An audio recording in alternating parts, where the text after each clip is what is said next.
Hello and welcome to the second half of Module 1, Measurements and Units. Today we're going to look at the difference between accuracy and precision. So how are they different? Accuracy is how close you come to the real standard. So how close you come to the real value that you're supposed to be getting.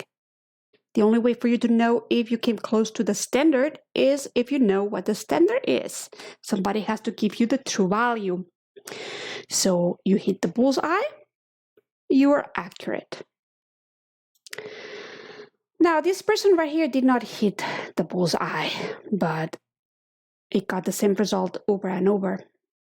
This person was not accurate, but was very precise. Precision has to do with getting the same result over and over. So the tool that you're using, you know how to read it, but you're doing it wrong. You're reading the tool the same way every single time, getting numbers that are very similar, but you do not get the true result that you're supposed to be getting. So when you compare it to the standard, you're not getting it. Okay. I told you before that the scale of a tool is very important. How many numbers you can give me after the decimal point has to do with precision. The more numbers you can give me after the decimal point, the more precise your tool is. The smaller the scale of your tool is. And that makes a tool a better tool to measure anything. Because if you're not making any mistakes, you can get closer to the true value with a smaller scale. Okay. You also learned last week that once you know how to use the tool and you know the units and you know how to read it and you're looking at the scale, you always give me one more place value than the scale can measure. Always do that from now on. Anytime that you do labs, you're going to have to do that.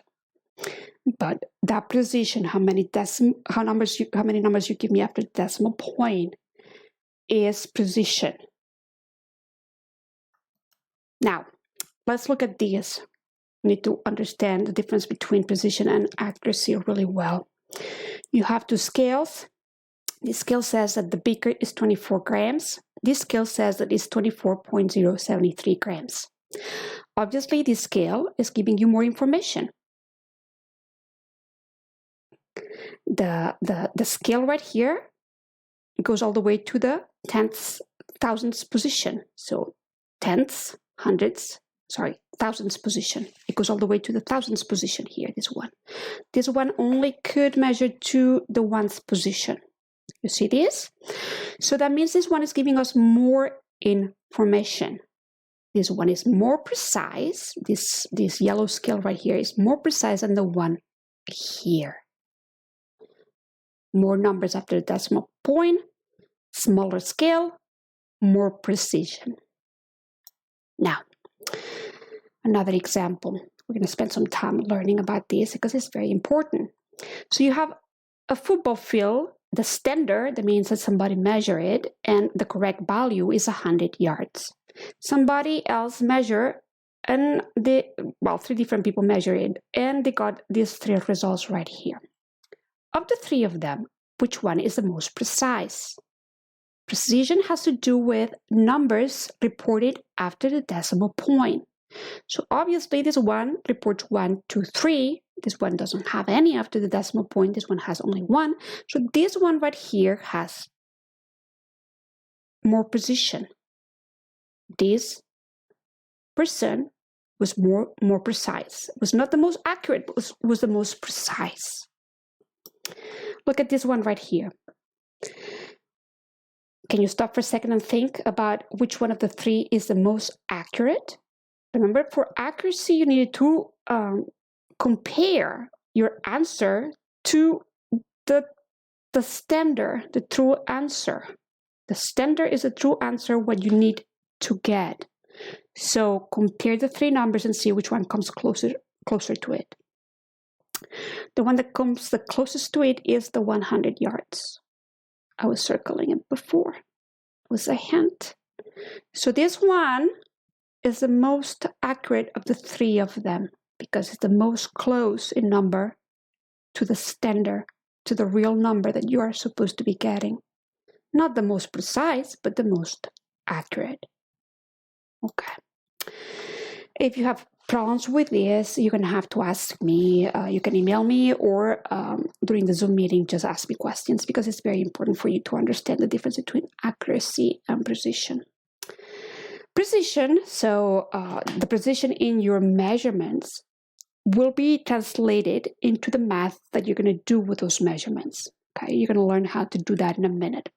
But before we can do that, we need to learn about significant figures. Significant figures help us carry on the precision during our computations. While we're doing math, the significant figures do help us carry the information of how precise the tool we were using was.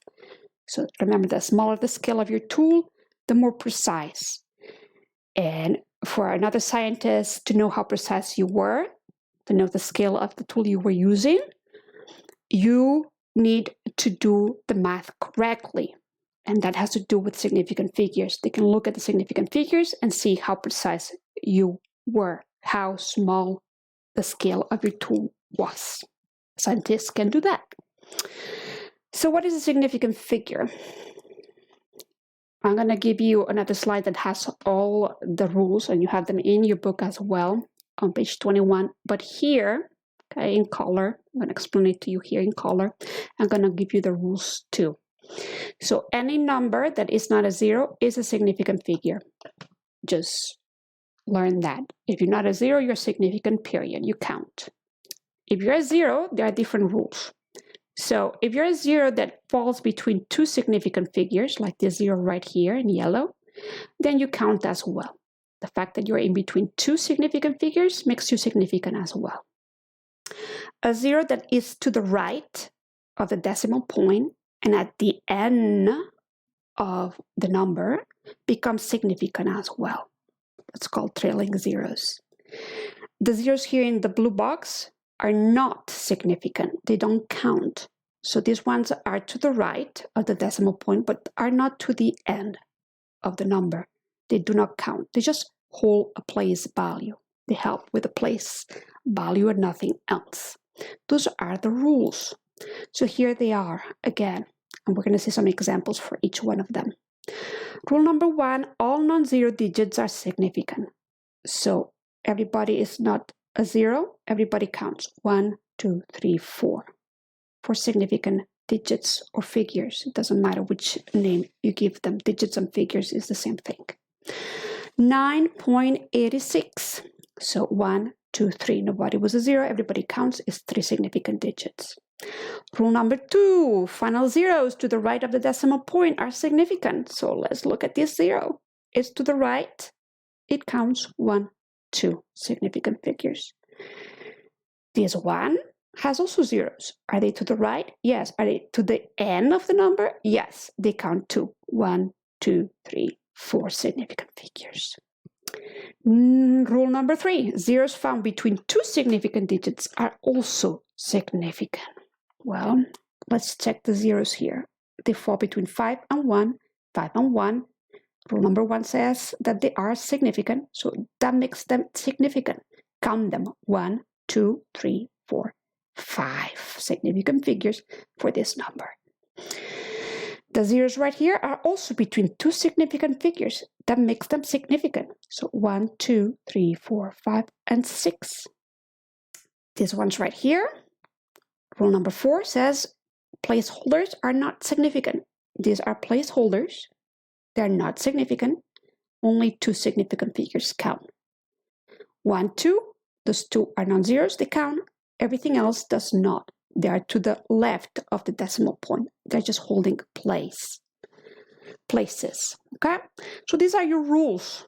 You're going to have to memorize them because you're going to have to keep them in mind as you do math this year. Let's look at the examples. On page 21, you have example 1.5, and then you're going to have several to do on your own. But it says count the significant figures in each of the following numbers. Anything that's not a 0 counts. 1, 2, 3, 4. 4 significant figures. If you're a 0, you count. If you fall between two significant figures, well, this one is between 6 and 1. It counts 1, 2, 3, and 4. The same thing for this one. What about this one? Well, this is at the end of the number after the decimal point to the right. So it counts as well. 1, 2, 3, 4, 5, 6 significant figures. These ones at the beginning of the number are just placeholders. They do not count. The 2 right here are between the 5 and the 1, so between two significant figures, make them significant. And this one is at the end to the right of the decimal point, so it counts as well.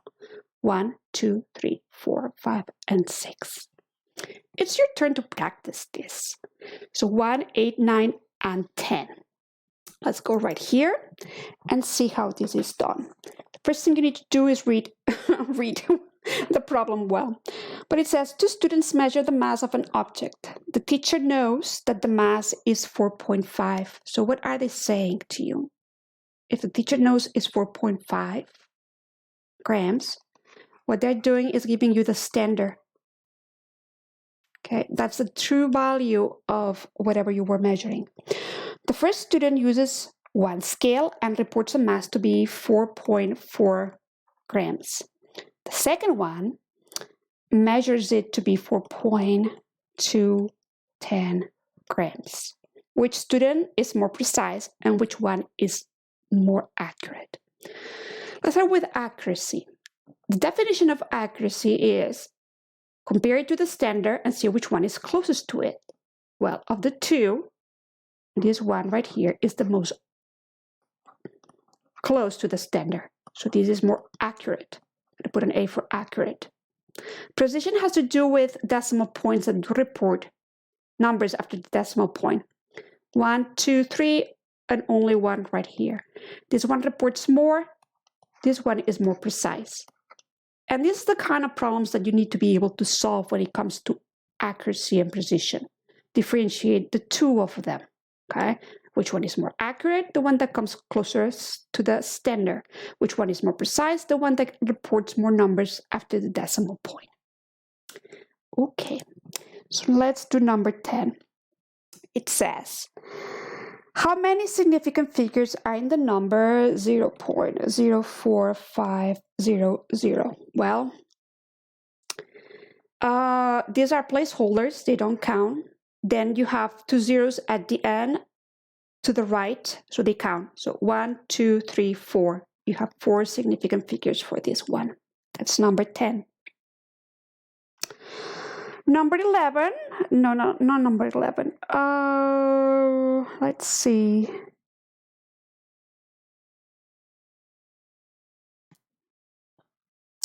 Number 8. I think I went to number 8. Let's do number 8. 4500. So the decimal point is right here, okay? Decimal point is right here. That means that these are in front of the decimal point, left. They don't count. That's 1, 2, 2 significant figures. I'm going to go ahead and do it again because I think I went directly to the 10. 9. So this was number 8. And now I'm going to do number 9. Okay. Number 9 says how many significant figures do you have in this one? 0.0405. Okay. These are place value, don't count. And then if you're between 2 significant figures, as a 0, you count. So the 1, 2, 3, 3 significant figures. And then I did solve number 10 for you before, but I'm going to do it again because I went directly to the 10. So 0.04500. And as I said, these were holding the places were to the end after the decimal point, so they count. So 1, 2, 3, 4 significant figures. So you need to be able to do this kind of problems. You need to be able to count significant figures by using the rules I gave you. And I can give you some more practice than the book gives you if you need more practice with it. Okay, back to instruction. Making 0 significant. Sometimes we're going to make 0 significant because they help us carry on precision with our computations. Sometimes we're going to have answers in our math problems, and those zeros that were not significant when the calculator gave us a number need to be made significant. And to be able to do that, we need to write that number in scientific notation. So let's review what scientific notation is. Hopefully you remember this from math, from your math course. But a number in scientific notation has this format. You have a number that has anything from 1 to 10 here, like 1.1, 2.3. It has a number that's between 1 and 10. Then it has the sign for the multiplication and a power of 10, so a base of 10, with an exponent. That's an integer. It can be a negative integer or a positive integer, -2 or plus 23. It doesn't matter. It's a number, but it's not a fraction. Okay, let's look at some examples. Here you have two examples. 1.5 times 10 to the 10. Sorry, 10 to the 4. 5.8 times 10 to the -4. These two numbers are in scientific notation. You have a number that's between 1 and 10, multiplication sign, the base 10 with an exponent. Here you have a positive exponent, here you have a negative exponent. These two numbers are in scientific notation. Now, what does it mean, this number? Well, it means 15,000. How do you know that? Well, if you have a positive number in your exponent, you know you are a big number. This is a big number. You have a big number right here. Not you, but this number you have here is a big number. So to change from scientific notation to decimal notation, you need to move the decimal point as many times as your exponent tells you to move it. It says 4, you move it 4. 1, 2, 3, 4. The decimal point now moves here. Anything that was a bump needs to be filled with a 0. And now you get 15,000. They are the same amount. 1.5 times 10 to the 4 is the same as 15,000. This is scientific notation, and this is decimal notation or normal notation, whatever you want to call it. Okay? You need to be able to go from one to the other, and you're going to practice. You're going to have some practice in a minute how to do that. Here's another example. If your exponent is a negative exponent, that means that this number is a small number. Science deals with very large numbers and very small numbers. So you're going to have, some have positive exponents, some are going to have negative exponents. To convert a number from scientific notation to decimal notation, if it has a negative exponent, you're going to have to move the decimal point to the left. How many times? As many as the exponent tells you to move it. 4. 1, 2, 3, 4. Put the decimal point here, put a 0 if you want in front. I like to put zeros in front, and fill everything else with a 0. So those two are the same. 0.0058 is the same as 5.8 times 10 to the -4. Exactly the same. Scientific notation versus decimal notation. And you need to be able to go from one to the other. So hopefully this is a review for you. You can have some practice in a minute, but if you need more practice, let me know and I can give you more practice. So as I said to you, we deal with big numbers and small numbers in science. For example, Avogadro's number. We're going to be using that when we learn about moles in chemistry. Don't get too caught up in it right this minute, but just know that this enormous number right here can be written in scientific notation. So 6.02 times 10 to the 23 is the same as this enormous number right here. So the decimal point is right here at the end.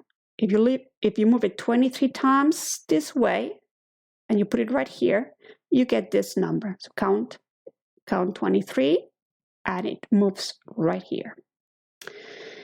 Now, this very little number, the mass of a nitrogen atom, all atoms have very small masses. It's a very tiny number. You can write it as in scientific notation as an exponent to a negative number. Negative numbers means the decimal point follows the 0 and you have a very small number. So if you want to change from one to the other, and you want to put the decimal point right here, 2.34, because you need a number between 1 and 10. So that's a 2, and the rest is fine. You're moving this decimal point 23 times. 1, 2, 3, 4, 5, 6, 7, 8, 9, 10, 11, 12, 13, 14, 15, 16, 17, 18, 19, 20, 21, 22, 23. See, that's what you are doing. You're moving that decimal point as many times as the exponent tells you. So you need to be able to go from one to the other. Your turn. Example 1.6 on page 24. It says, convert the following numbers into scientific notation. Okay, so the first one looks like this. The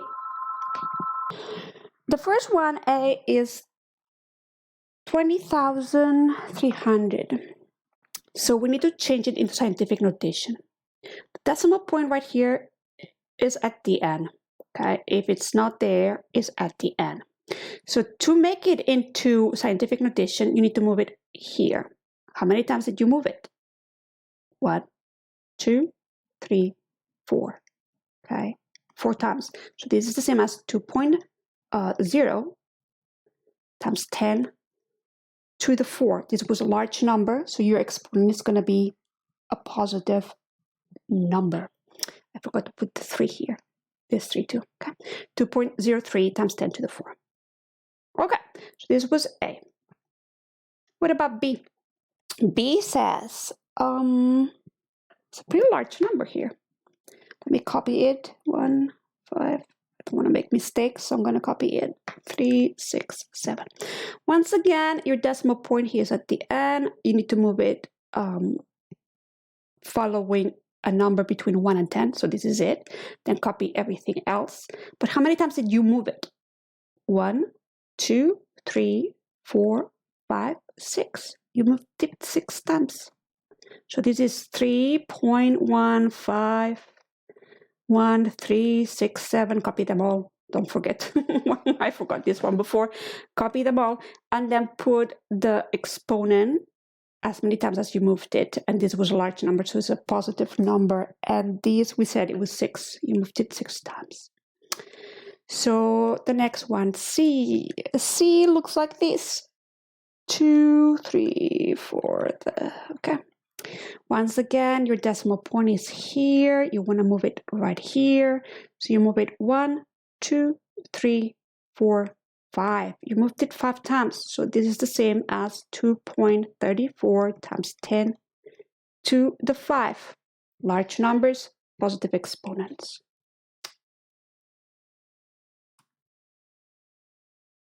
D.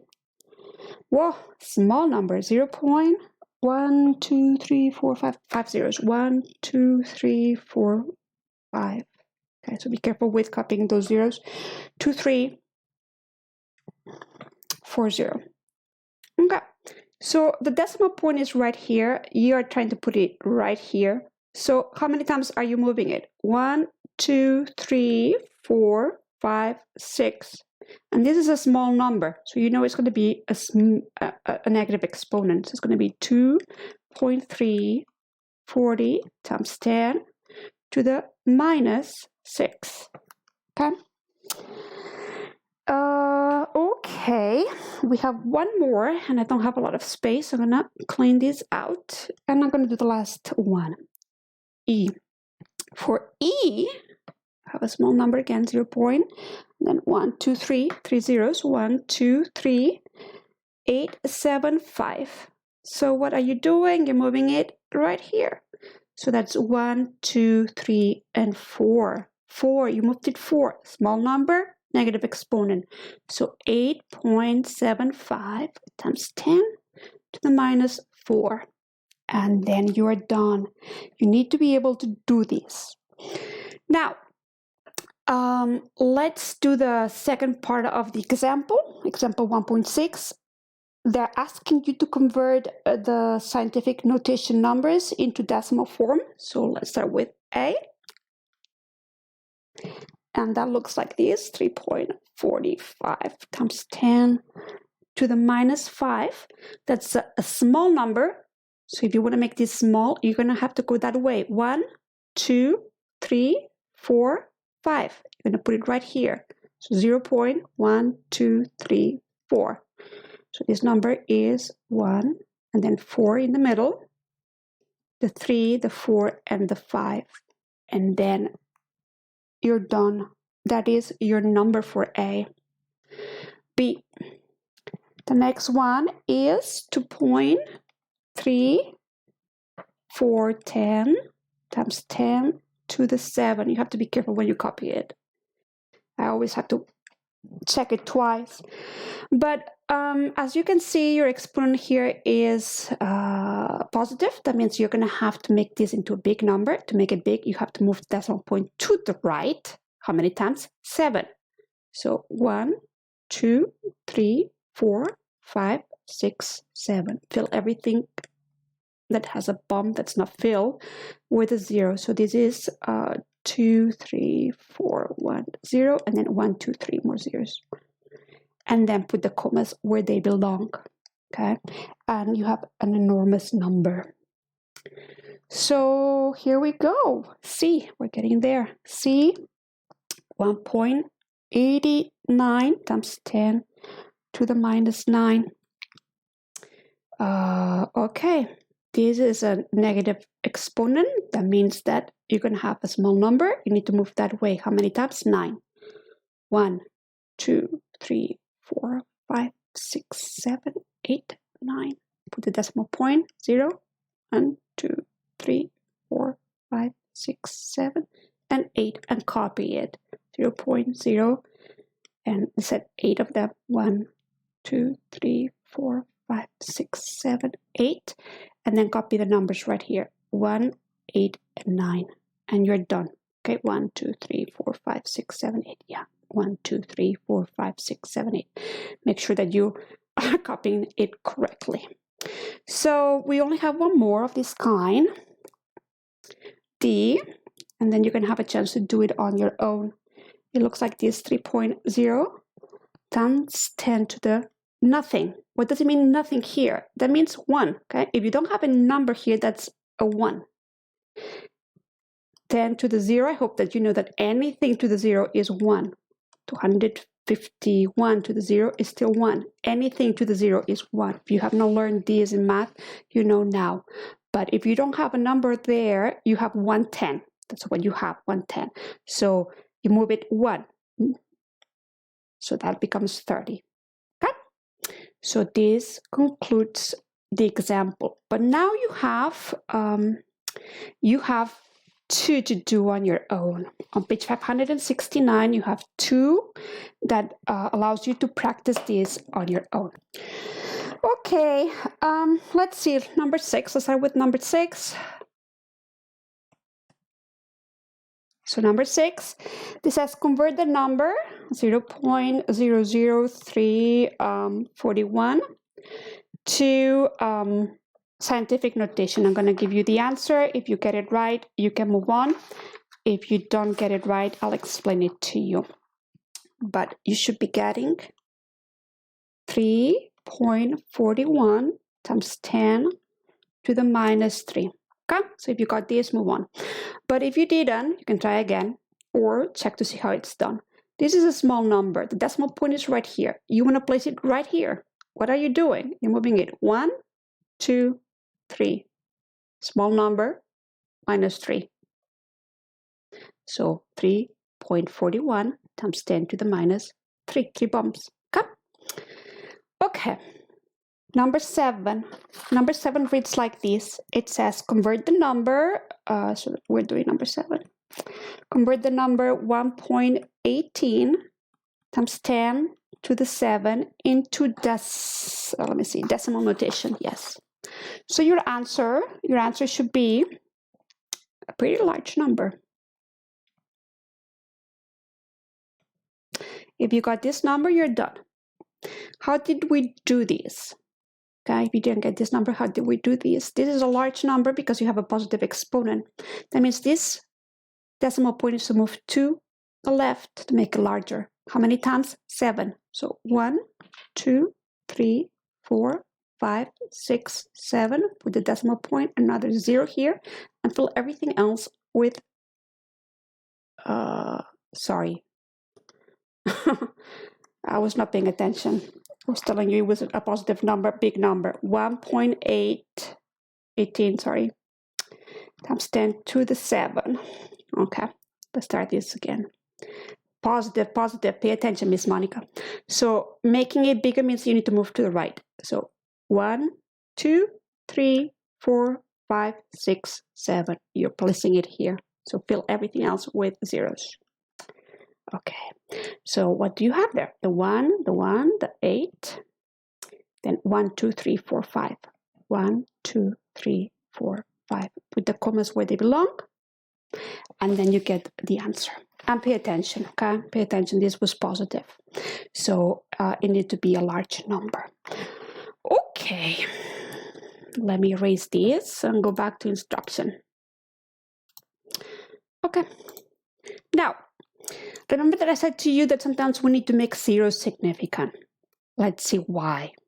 And I said to you that zeros need to be significant because when you're doing math in science, you are giving information about the position of your tools. I know this is kind of a strange concept, but when scientists look at your numbers, they can read how small the scale you were using was when they're looking at the numbers. It's there, that information is there in the number of significant figures that you are giving in your results. For example, let's look at this. Imagine that the distance between two cities is 100 kilometers. You can write 100 kilometers different ways. Look at this, 1.0 times 10 to the 2, 1.00 times 10 to the 2. Both of them means 100 kilometers, both of them. But this one reports 3 significant figures, and this only reports 2 significant figures. What does it mean? It means that the tool you were using, okay, here, could measure 10 kilometers at a time. That's what it means. The position is to the 10th place. Now, right here, you can go to the 100th position. You could measure with your tool 1 kilometer at a time. Every kilometer was counted there. So your position was to the 100th place. So the tools used were different tools. Both of them measured the 100 kilometers, but this one was more precise. Okay. You reported more numbers with this one right here because it allowed you to get closer to the true value because you could count 1 kilometer at a time. So sometimes we need to make those zeros significant, and we do that by using scientific notation. Now, we need to keep the precision in the data that we collect all throughout all the computations that we do in science. So we're going to have rules about how to do that. You're going to do problems that require you to do addition and subtraction, and sometimes you're going to do multiplication and division, and they have 2 different rules. I'm going to read them to you. It's not going to mean anything probably at this point, but then I'm going to give you examples and you're going to start understanding what I mean.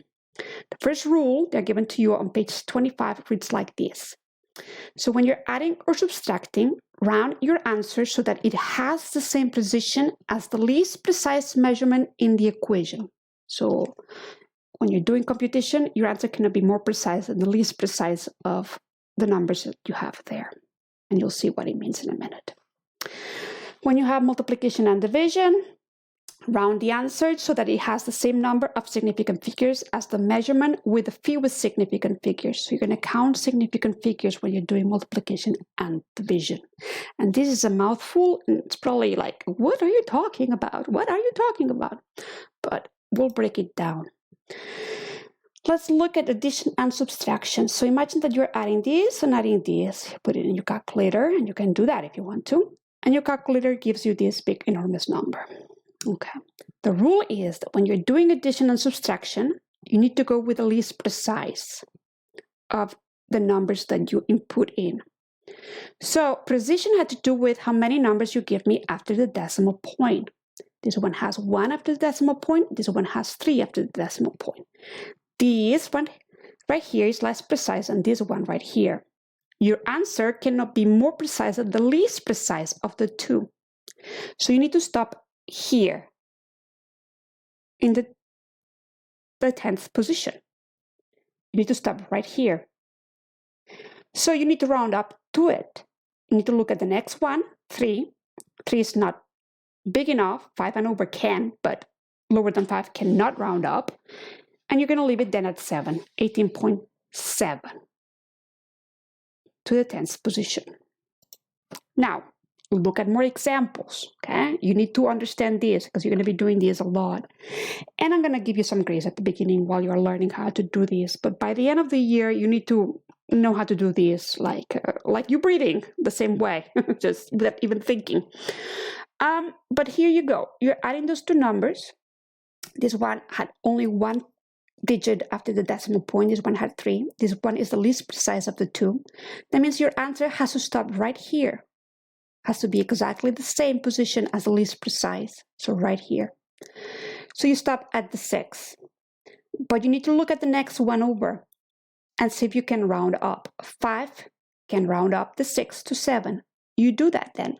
So your answer is 84.7. Addition and subtraction have the same rule. So this one has 1, 2, 3, this one has 1, 2, 3, 4 that you're reporting after the decimal point. This one has 1, 2, 3, 4, 5 after the decimal point. This one has less. You're gonna have to stop right here. So go down, you stop at the 3, but you always look at the one over to see if you can do the round up. And you can with a 7, because 5 and over rounds up, if you remember that from math. So here's your answer. You're going to have to be able to do that with all your computations. Okay, you're going to practice and practice until you get really good at it. With multiplication, the rule was different. With multiplication, it had to do with the number of significant figures. You need to count significant figures. So this one has 1, 2, 3 significant figures. This one has only 2. You only can report 2. You go with the least amount of significant figures. Calculator gives you this big, enormous number. You only can report 2. So 1, 2. Look at the next one. Is it big enough to round it up? Yes, it is. Do round up. Same thing here, division. Same rule as multiplication. So fraction is a division. The calculator gives you this number. Count the significant figures. So 1, 2, 3, 4, 5. This one has only 3. You go with 3. So you only can report 3. 1, 2, 3. That's where you would stop. But you look at the next one and see if you can round up. 7 is bigger than 5, so you round up. And then you're done. More. You will be checking your significant figures at the end of each major step. And you move that position along as you compute. From now on, every single step that you do, you need to move that position with your computation. Okay? So this was addition again. You stop here because this one only has 2. This has 3 after the decimal point. You count them after the decimal point. And look at the next one, round it up, and that's your answer. More examples with division and multiplication. Count them here. 3, 5, 2. You go with 2. Calculator, stop at 2. Not big enough, leave it alone. Okay, for the division right here, you do the same thing. This one has 4, this one has 3. You go with 3. So 1, 2, 3. Look at the next one. 9 can round this up. So that's a round up figure. And you have to do that after every single step that you do in your math computations. If you can round up, round up. 2 versus 3, go with 2. 75. 79, I mean. 3, 2, well, 2. That 2 was not big enough to round it up, so you left it at 28. 60.2 divided by 20.1, 3 versus 3. 3, 1, 2, 3. Look at the 5, big enough. 3.0, 0, because that has 3. So for every step, you're going to have to do the thinking behind, are they significant, are they not, do I carry this over? You're going to have to start thinking this way. You're going to be performing this experiment this week. Experiment 1.3 on page 27 is all about computation, measurements and computation. So it has nothing to do with chemistry at all, but is for you to practice how to do significant figures and how to practice with significant figures and do conversions. Example 1.7 on page 26. A student measures the mass of a jar that is filled with sand and finds it to be, this is the amount of kilograms it has. The jar has a note in it which says, when empty, this jar has this amount of kilograms. So what is the mass of the sand that is in the jar? And then there's another part with the problem that reads like this. A person runs 3.012 miles in 0.430 hours. What is the person's average speed? So there's two different kinds of problems here. How do we solve these? Okay. I hope you noticed that the first amount that they gave us was the sand plus the jar. And then they give us the amount of the jar. So if you want to know the amount of the sand, we're going to have to take away the amount of the jar to find the amount of the sand, okay? So the first amount that they gave us was a big number, 54, I'm copying it correctly, 2075 kilograms. This is the amount of sand plus the jar. Then we need to take away the amount that the jar weighs, the mass of it, 87.61 kilograms. Now, this is for you to practice carrying the right amount of significant figures in your computation. This is taking away. The rule here is you go with the least amount of digits after the decimal point. So this one has 1, 2, 3, 4. This one has 1, 2. And I have to go with just 2. Stop right here. Okay? So put it all in your calculator, and it gives you something like this: 4, 5, 8.59, 75 kilograms. Okay. So that's what the calculator says, but that's not what you need to be reporting. You need to stop in the 100th position. So you need to stop right here. Okay. 1, 2, 1, 2. Then you need to look at the number that follows it and see if you can round up. 7 is bigger than 5, so you round up. 4, 5, 8.60 kilograms is your answer. And then you're done. This is the correct answer for this one. The second part of the problem is asking you for the speed. Speed equals the distance divided by the time it takes you to travel that distance. So they give us everything that we needed, and it's a division because it's a fraction. So the distance is 3.012 miles. The time it takes us to travel this distance is 0.430 hours. So here is a division, and that requires you to do different kind of thinking. Okay? For divisions and multiplication, you need to count significant figures. So count them. 1, 2, 3, 4 significant figures versus 1, 2, 3 significant figures. And you need to know to go in your result. When you give your result, you need to report the least amount of significant figures. You're going to report 3. Put it in the calculator, and they give you this number. The calculators give you this number, a very long number. Wow, it keeps on going. Okay, and of course it's miles per hour. Okay, not bananas, not monkeys. You need to give me the right units. So we cannot report all of these. These are too many numbers. Too many numbers. We only can report 3.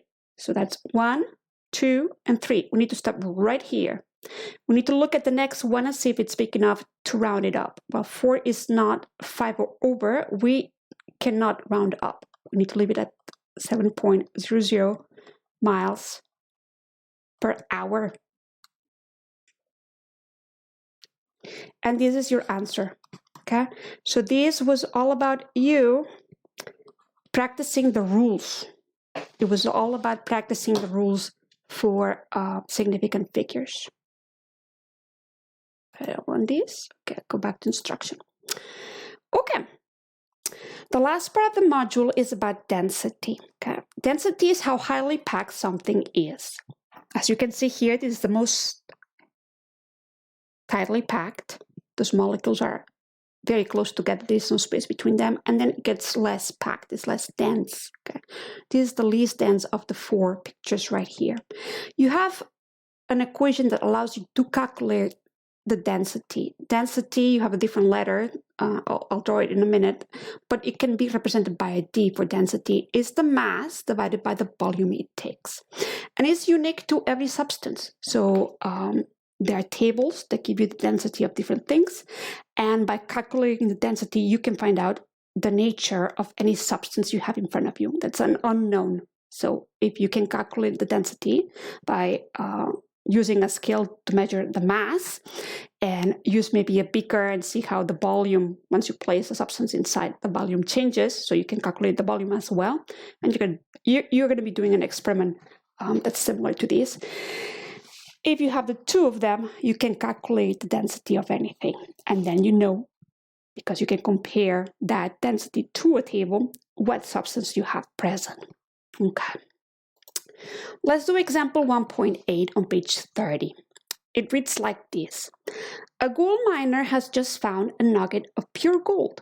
He measures its dimension and then calculates its volume to be 0.125 liters. Knowing that the density of gold is 19.3 grams per milliliter, calculate the mass of the miner's nugget. Hopefully everybody notices that the units don't match. So we're going to have to convert probably the liters into milliliters. You have to start paying attention to units, okay? They try to trick you sometimes. So how do we solve this? Okay, let me get my white pen. In your book, density is expressed with kind of a weird P, but it's the same as a D for density, okay? But it's mass divided by volume. The problem is not asking for the density. They give you the density. They're asking for the mass.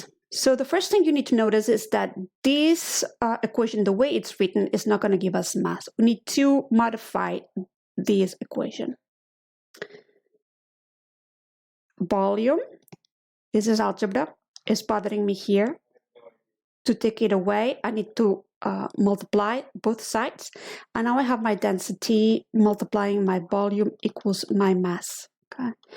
This is the equation modified that's going to allow me to calculate my mass. The other problem I have is that the units don't match, so I cannot use the units the way they are. I need to translate my 0.125 liters into milliliters. I'm going to use my factor level method, change my liters into milliliters. How are they related? What's the conversion factor between the two of them? I have 1,000 of them in 1 liter. So this right here is 125 milliliters. Okay. So now that my units are the same, I can do my math, my computations. So I'm going back to white. The density is given to you. The density is 19.3 grams per milliliter. I can multiply, I'm going to put a parenthesis here, multiplying my volume, 125. Okay. This disappears, and I'm going to be left with grams, which is what I want for my mass. So put it all in your calculator, and you get a mass. Well, the calculator gives you this mass. Then you're going to have to think about how many you need to keep. Okay. So let's see, this multiplication, you need to go with a number of significant figures. So this is 3, and this is 1, 2, 3, 3 significant figures too. So you need to count 1, 2, 3 significant figures. You need to stop here, look at the next one and see if you can round up. 2 is not big enough to round up, so your answer needs to be 2,410 grams. You also could have done it in scientific notation. You could have put 2.4 times 10 to the 4. No, 3. Let me see. 1, 2, 3 grams. So those two are the same. I don't care how you write it, this way or this way. Okay, that's your answer. You are going to try to do now 11, 12, and 13 on your own on pages 569. I'll give you the answers. If you get it right, move on. If you don't get it right, then try to do it again if you want to, or check to see how I solve them. Okay? Here we go. Let's go here. Let's clear these. Okay. For number 11, if you got this answer 0.661 grams per milliliter, then you got it right, and you can move on to the next one, number 12. Okay, if not, check to see how I solve these. Well, they give you the mass of the liquid, 23.13 grams. They give you the volume, 35 milliliters, and they wanted the density. So the density is your mass divided by volume. They give you everything you needed. 23.13 grams divided by 35.0 milliliters. Divide this, 0.661 the grams per milliliter. You had a division, so 4 significant versus 3. You could only give me 3. That's the 3 you have right here. Okay? So this is it. This is number 11. For number 12, your answer should be 21 milliliters. So if you got this, move on. If not, here we go. They give you the density, 2.12 grams per milliliter. They give you the mass, 45 grams, and they ask you for the volume. You needed to modify the equation, okay? They are asking you for the volume right here. So if you remember from from algebra, to get rid of this volume at the bottom, you need to multiply. You do it here too. So this is gone, and now you have that your mass equals your volume times your density. Okay, I'm breaking it apart like this, but this is algebra. You should know how to do this. And later on, I'm just going to say, well, it was multiplying here, it goes dividing on the other side. But now you have rearranged the equation, and now this will not allow you to calculate volume yet. I still have this density right here that's bothering me. So how do I get rid of it? I can divide by my density, but if I do this, I need to do it here as well. Okay, so more steps, keep going. So my volume is going to be my mass divided by my density. This right here will allow me to calculate my volume. So from here, which is the original one, move to this one right here and keep going until you have the volume on its own, which is what they're asking. They're asking for the volume. So this is algebra. I'm going to erase this right here. Now we have the right equation. Do we have all the numbers we need? Yeah, we do. So volume equals 45 grams divided by 2.12 grams per milliliter. So the grams are gone, and if you do the math in your calculator, you get 21 milliliters. This had 3 significant figures, 2 significant figures. Your answer needed 2 significant figures. And that's it.